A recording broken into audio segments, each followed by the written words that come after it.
9/11 is best characterized by profound loss. But I am curious what you gained from 9/11. How did 9/11 change you? The events of 9/11 were devastating for everybody. The world changed after September 11th. Early morning of the 12th, packed up some stuff, went down to Ground Zero, and just began working. It gave me an appreciation for anonymous individuals performing daily functionality for the rest of us.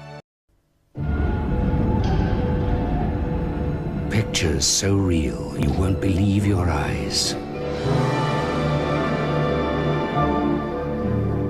Dolby Prologic surround sound so exciting your eyes won't believe your ears. Never did in anybody's thought process about how to protect America did we ever think that the evildoers would fly not one, but 4 commercial aircraft into precious U.S. targets. The ultimate home cinema televisions from Philips, including 100 Hertz flicker-free pictures. When this happened, I wasn't a coach anymore. I was just an American. And as an American, you wanted to do something. You think, what can you do? For all of us in sports, music, entertainment, we all realized that we could all collectively help the country heal. Never. Nobody in our government, at least, and I don't think the prior government that could envision flying airplanes into buildings on such a massive scale. But that turns out not to be true. U.S. military planners did envision and practice those very scenarios. There were people in the United States who actually were preparing to defend against the kind of attacks which occurred here on 9/11.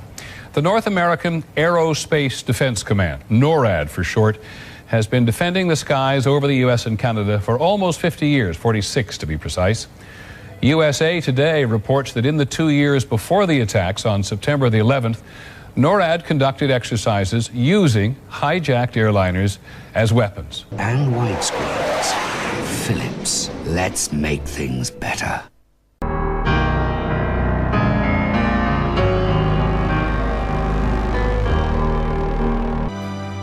We suddenly had like something, a little teeny thing we felt like we could do. You have to make people smile again. Broadway showed up, our musicians showed up, our athletes showed up. It's only something like baseball that can cure things sometimes. You saw an explosion of emotion. Wow. There's just something about sports. Right now, we're told that 7 World Trade building is being evacuated. You got to stay behind this line because they're thinking about taking this building down. Building 7 came down. Many emergency vehicles making their way into Manhattan, including one thing we see if we show the video here, so a demolition truck carrying construction equipment. That equipment is going towards presumably down to downtown. We are getting information now that one of the other buildings, Building 7, in the World Trade Center complex is on fire. The cheering of the crowd, especially when they introduced my brothers. The moment that will last forever. The concert for New York. It was 20,000 people there. Billy Joel, Paul McCartney, John Bon Jovi, David Bowie, Mick Jagger.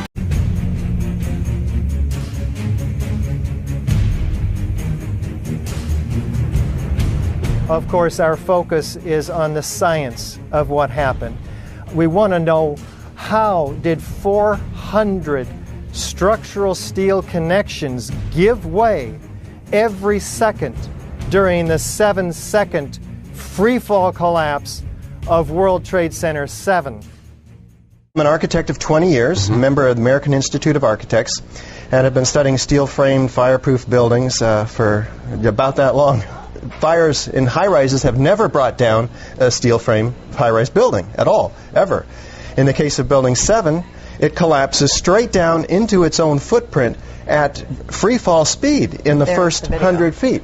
It's dropping, as you can see, symmetrically, smoothly, at free fall speed in the first 100 feet, 2.5 seconds.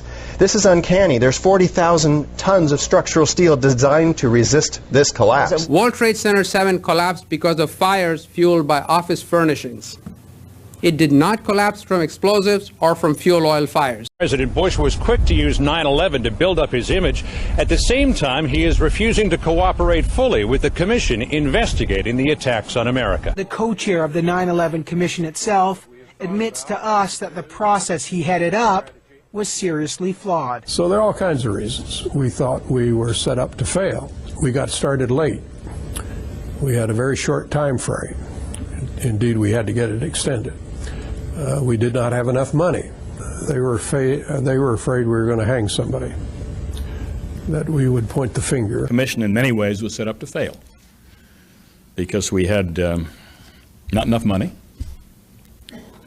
We didn't have enough time. We'd been appointed by the most partisan people in Washington. I'm a member of the commission. The president has said only a minority of the commission can see a minority of the documents, and then they have to clear what they're going to say to the rest of the commission with the White House. It's a scam. It's absolutely disgusting. At least two of those members said that they were set up to fail by the Bush administration. One of them, Max Cleland, resigned, citing this as a national scandal.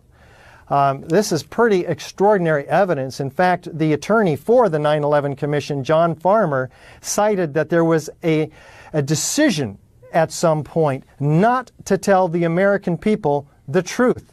Let us never tolerate outrageous conspiracy theories concerning the attacks of September the 11th. Atlantic City's skyline had a major makeover this week as the former Trump Plaza Hotel and Casino was blown up in a controlled demolition. There was even an auction to sell 10 seats for an implosion viewing party at another space with clear views of the former president's former casino. According to the mayor of Atlantic City, Marty Small, the road to get here was tedious. Trump opened the Plaza Hotel and Casino in 1984. It was one of 3 casinos in Atlantic City with the Trump name. Amidst great hoopla this week, Donald Trump is opening his $1 billion Taj Mahal Casino in Atlantic City. The other 2 were the Trump Taj Mahal, which is now the Hard Rock Cafe, and Trump Marina, now the Golden Nugget. Following several bankruptcies, lagging revenue, and rising competition from other resorts, Trump took the casinos public, which shifted the risk to stockholders. Many small business contractors, small family businesses went belly up when he didn't pay them. The crumbling and dilapidated Plaza Hotel and Casino eventually closed down in 2014, being bought out by billionaire investor Carl Icahn, who had supported Trump in the 2016 presidential campaign. The building was supposed to come down earlier, but faced many delays. There was an auction in December for the right to press the detonator, but it was canceled after receiving a cease and desist letter from one of Icahn's companies. For the record, the highest bid was $175,000. In its heyday, the Plaza Hotel and Casino was the entertainment hub of Atlantic City. It hosted all the Mike Tyson fights as well as WrestleMania 4 and 5. He is a 9/11 survivor, the last person out of the World Trade Center North Tower. Well, on September 11th, William Rodriguez saved an estimated hundreds of people from the World Trade Center after putting his own life on the line. He then became trapped under the debris from the tower for hours before rescuers managed to free him from the rubble. I worked in the building for 20 years. I was the person in charge of all the stairwells of the North Tower. And on 9/11, I had the only master key that opened the doors that rescue people. This is the master key. They call it the key of hope. And basically, I was a janitor. Like I said, on that day, there was an explosion on the basement. And this is prior to the building got hit by the plane. And then the plane hit, and then there was a series of explosions afterwards. I think a bomb went off in the lobby first, then a plane hit the building. Then another plane hit the other building. The ladies that are with me were in the World Trade Center in the first building and escaped through the lobby, where they report they believe there was a bomb in the lobby. The bomb hit the lobby first, and a couple of seconds in the first plane hit. Well, you've been to the White House 5 times. You've been honored by the president, President Bush. You've met Hillary Clinton. That must have been quite an honor for you. It was an experience, definitely. And at that time, I was basically loaded to go into politics because they said this is the guy that we need to get the Latino vote. And I was playing the whole game of politics because I was doing the activism. And until the moment that I started to ask questions about what really happened on 9/11. Keith Richards, Madison Square Garden was shaking. There's no place like New York City. This amazing city. Extraordinary. Wow. Just got chills again thinking of it. Sorry? It was glorious.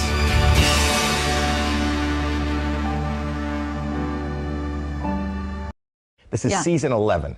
Auditions, go to agtauditions.com. Come to the convention center in LA. Go to Orlando. Figure it out. I want to see you. I will change your life. I've got such power. Now as a listen, judge. and when you go and you promote the show at the TCAs in front of the critics and stuff, many years you would sit there with Donald Trump, who was the host of The Celebrity Apprentice, and now he's running for president. Can you imagine if he became president? If he replaces Obama in the White House, that's going to bring a whole new meaning to Orange is the New Black. Howie, that's an inspired joke. Is it? That's a really good joke. Did you just think of that? No, you have. You've used that in your routine. I'm reading it off of her card. Simply put, this country and this world benefit from your commitment to Jesuit principles, to being men. President Trump, who attended Fordham, a Jesuit university, came face to face today with the first Jesuit pope. The rest is history. We have the mightiest military in the long history of humankind. We have the best and most devoted workers ever to walk the face of the earth. And now we're combining all of these amazing strengths for the most aggressive vaccine project in history. There's never been a vaccine project anywhere in history like this. Mental health issues affect people of all ages, income levels, and cultures. No one is immune. And I just want to make something clear. It's very important. Vaccine or no vaccine, we're back. And we're starting the process. And in many cases, they don't have vaccines. And a virus or a flu comes, and you fight through it. We haven't seen anything like this in 100 and some odd years, 1917. Advocate for and promote mental well-being in your life and to those around you. You're not alone. The more you know. But you fight through it, and people sometimes, I guess, we don't know exactly yet, but it looks like they become immune, or at least for a short while and maybe for life.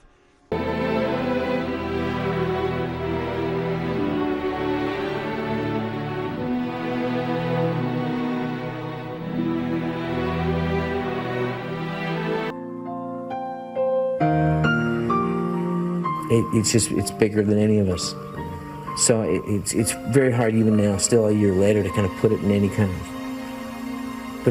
of, package.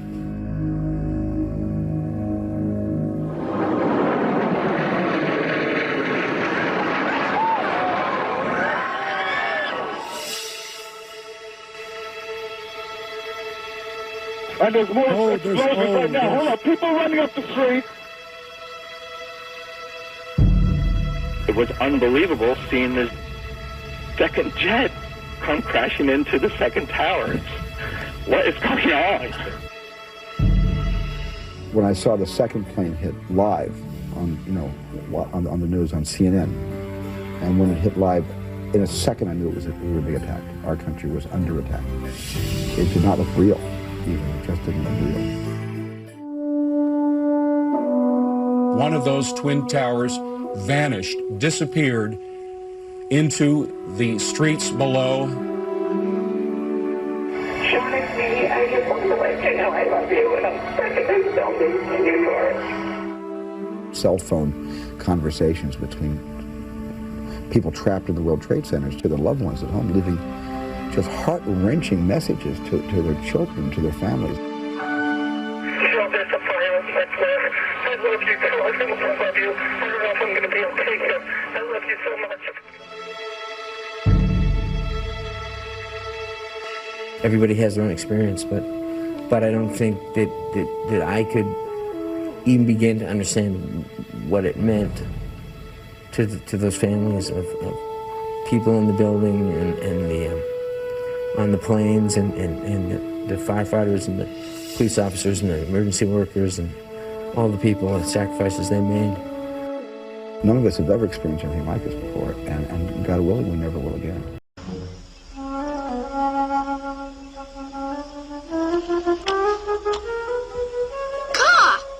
It's you!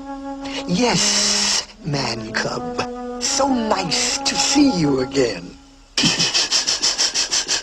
Oh, go away. Leave me alone. Let me look at you. You don't want me to look at you? Then you look at me. No, sir. I know what you're trying to do, cop. You do? You don't trust me. No. Then there's nothing I can do to help. You want to help me? Certainly. Okay. So let's dedicate this to General Kelly, the Border Patrol, and the ICE agents for doing such an incredible job. All right? This was written by Al Wilson a long time ago. And I thought of it having to do with our borders and people coming in. And we know what we're going to have. We're going to have problems. We have to very, very carefully vet. We have to be smart. We have to be vigilant. So here it is, the snake. It's called the snake. On her way to work one morning, down the path along the lake, a tender-hearted woman saw a poor, half-frozen snake. His pretty-colored skin had been all frosted with the dew. "Poor thing," she cried, "I'll take you in, and I'll take care of you." The border. "Take me in, O tender woman. Take me in, for heaven's sake. Take me in, O tender woman," sighed the vicious snake. She wrapped him up all cozy in a comforter of silk and laid him by her fireside with some honey and some milk. She hurried home from work that night, and as soon as she arrived, she found that pretty snake she'd taken in had been revived. "Take me in, O tender woman. Take me in, for heaven's sake.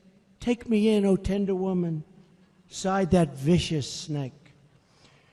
She clutched him to her bosom. "You're so beautiful," she cried. "But if I hadn't brought you in by now, oh heavens, you would have died." She stroked his pretty skin again and kissed him and held him tight.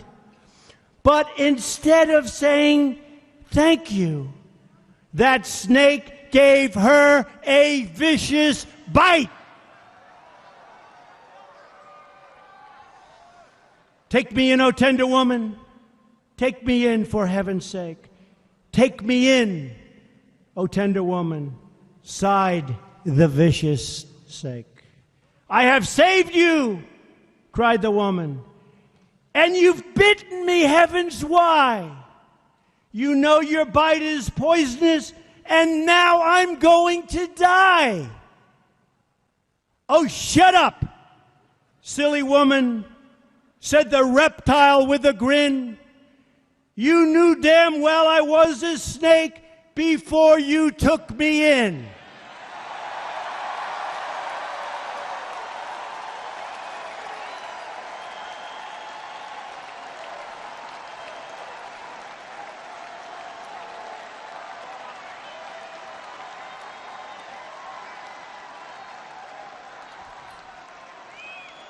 Does that explain it, folks? Does that explain it? Trust in me.